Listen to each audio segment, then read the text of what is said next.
All right, let's go through the loan schedule.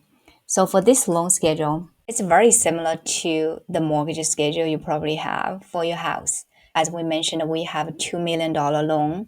We make it an annual interest here at 8% interest and 3-year loan. This is start and ending date. We have our monthly payment. So this PMT formula will automatically calculate the monthly payment once you lay out all these. And we have 8% divided by 12, so that is a monthly rate. And then we will have a number of payment.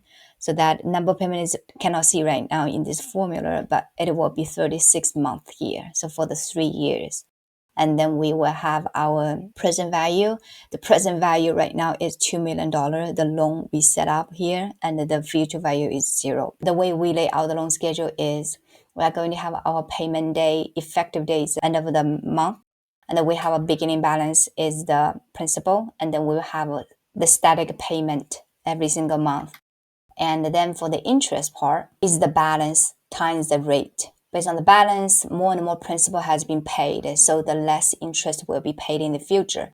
For example, right now, in the beginning, we have $2 million principal, so the interest is $13,000.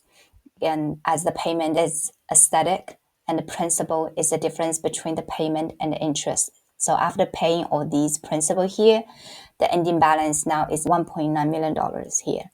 And then this will be the beginning balance of next month. And the interest will be based on $1.95 million.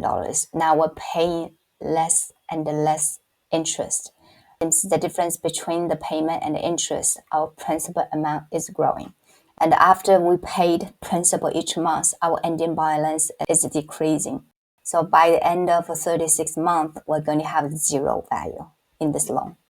The schedule we lay out here is based on 36 months. If we change, the schedule will be different. For example, if we make it 5 years, out of 5 years, by the end of this 3 year, we still have this principal here, right? So now we're going to expand this loan schedule.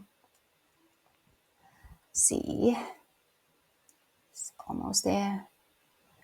And so right now in the month of 60, we will have our 0 value balance here. After walking through this loan schedule, hopefully you could easily understand this apartment loan schedule. Right now, I set up the date, the loan paid off to be the end of the year. So originally we do have a 5-year loan and a 60 month. So based on the 15% interest, our payment is $71,000. You can tell by the end of this 60 months, we do have 0 ending balance.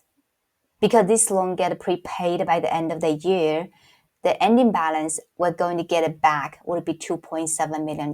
So these will be our proceeds we're going to book later. All right, so this is the business operation part and the loan schedules.